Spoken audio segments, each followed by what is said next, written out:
इस वीडियो में हम जानेंगे कि वुल्फ वॉरियर डिप्लोमेसी क्या होती है, चाइना ने इसको अडॉप्ट क्यों किया, वर्ल्ड अफेयर पर इसका क्या इफेक्ट हुआ है, इसका करंट स्टेटस और भारत के लिए ये कौन कौन सी चुनौतियां उत्पन्न कर रहा है। तो चलिए वीडियो को स्टार्ट करते हैं और डिटेल में हर टॉपिक के बारे में बात करेंगे। सबसे पहले हम जानते हैं कि डिप्लोमेसी होती क्या है। जब कोई देश दूसरे देश के साथ इंटरैक्ट करता है या फिर किसी भी इंटरनेशनल फोरम, काउंसिल और मीटिंग में अपने नेशनल इंटरेस्ट को लेकर चलता है, उसे ही डिप्लोमेसी कहते हैं।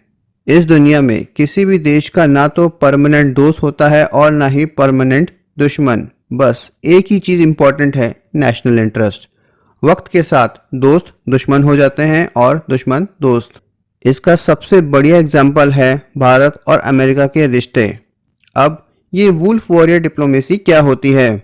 जब कोई देश अपनी इंटरनेशनल डीलिंग में बहुत ज़्यादा एग्रेसिव होता है, जब किसी देश के डिप्लोमेट, लीडर या एम्बेसडर दूसरे देशों के साथ एग्रेसिव अप्रोच रखते हैं, दूसरे देशों को धमकी, ब्लैकमेल या फिर डराकर अपना एजेंडा पूरा करने वाले देश वुल्फ वॉरियर डिप्लोमेसी को फॉलो करते हैं।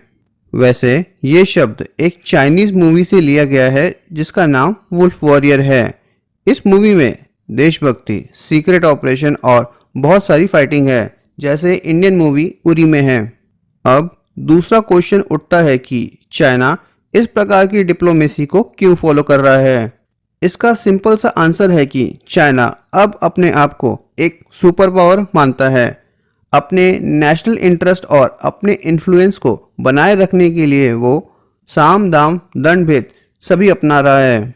अगर आप प्यार से कहते हो कि आप एक सुपर पावर हो तो कोई भी आपको सीरियसली नहीं लेगा, पर अगर आप सबको बुली करते हो, सबको अपनी पैसे की ताकत दिखाते हो, सबको डराते हो, तो सब आपको सीरियसली लेना स्टार्ट कर देंगे। अमेरिका की तरह चाइना ने भी यही फॉलो किया।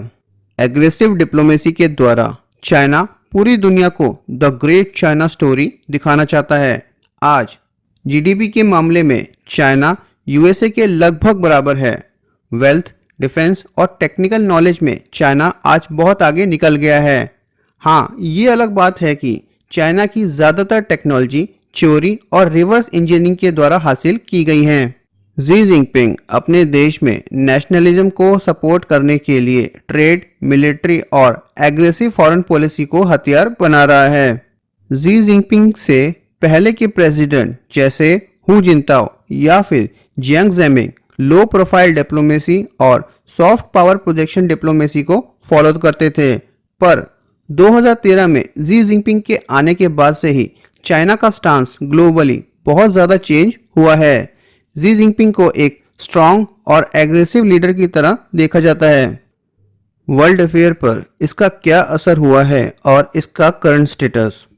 चाइना ने लाखों उइगर मुस्लिम्स को कंसंट्रेशन कैंप में डाला हुआ है, जैसे कभी हिटलर ने जूइश लोगों के साथ किया था। इन उइगर मुस्लिम्स की आइडेंटिटी आज लगभग खत्म सी कर दी गई है, फिर भी किसी भी मुस्लिम देश ने आज तक उफ नहीं की। चाइना ने पूरे हांगकांग को अपने कब्जे में ले लिया, पर किसी भी देश ने कुछ नहीं किया। चाइना ने पूरी दुनिया में कोविड-19 फैलाया और आज पूरी दुनिया की ये हालत कर दी, पर WHO उल्टा चाइना की ही तारीफ कर रहा है। अफगानिस्तान में चाइना खुलकर तालिबान का सपोर्ट कर रहा है, पर यूनाइटेड नेशन शांत हैं। ये सारा कमाल चाइना की एग्रेसिव डिप्लोमेसी का है। कोई भी अगर चाइना के खिलाफ कुछ बोलता है तो चाइना उसके अगेंस्ट में कोई ना कोई एक्शन लेता है, जैसा एक्शन चाइना ने ऑस्ट्रेलिया के खिलाफ लिया था। चाइना के डिप्लोमेट और पॉलिटिशियन ओपनली दूसरे देशों को धमकी देते हैं। फॉर एग्जाम्पल, यूके के साथ 5G विवाद में चाइना ने यूके को खुलकर धमकी दी। कनाडा के साथ हुए विवाद में चाइना ने 2 कनाडा के सिटीजन्स को जासूसी के आरोप में कैद कर लिया। ऐसे ही सभी बड़े देशों के साथ चाइना का आज कुछ ना कुछ विवाद चल रहा है। हांगकांग क्राइसिस, डेप्ट ट्रैप्स, पाकिस्तान और नॉर्थ कोरिया को इलीगल वेपन्स देना, ट्रेड डिस्प्यूट, लद्दाख डिस्प्यूट और साउथ चाइना सी डिस्प्यूट, इन सभी में एक ही चीज़ कॉमन है और वो है चाइना का एग्रेसिव एटीट्यूड, दूसरे देशों के लिए जीरो रिस्पेक्ट। आज पूरी दुनिया के लिए टेररिस्ट, पॉल्यूशन, ग्लोबल वार्मिंग और चाइना खतरा बन चुके हैं। ताइवान से लेकर फिनलैंड तक सभी चाइना से परेशान हैं। भारत के लिए चुनौतियां। एशिया में चाइना को सिर्फ भारत से ही चैलेंज मिल सकता है। Doklam dispute, Afghanistan crisis, imbalance trade और इंडियन ओशियन में प्रेजेंस, सभी जगह चाइना भारत के लिए मुसीबत खड़ी कर रहा है। पर भारत भी चाइना को उसी की भाषा में जवाब दे रहा है। जैसे भारत जल्द ही ताइवान के साथ $7.5 बिलियन में सेमीकंडक्टर चिप डील साइन करेगा, जो पक्का है कि चाइना को पसंद नहीं आने वाला है।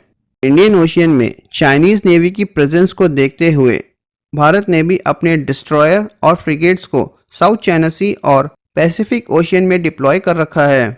फिलीपींस को ब्रह्मोस मिसाइल सप्लाई करना एक सही कदम है, जो जरूर चाइना की चिंता बढ़ाएगा। क्वाड देशों को साउथ चाइना सी और पैसिफिक रीजन में मिलिट्री कोऑपरेशन और बढ़ाना होगा। जब तक भारत इकोनॉमिकली स्ट्रांग नहीं बन जाता है, तब तक भारत खुलकर अपनी पावर प्रोजेक्शन नहीं कर सकता है। लोकल डिफेंस मैन्युफैक्चरिंग को और मजबूत करना होगा। ये सभी काम एक स्ट्रांग लीडर ही कर सकता है और भारत के पास नरेंद्र मोदी के तौर पर एक स्ट्रांग प्राइम मिनिस्टर है।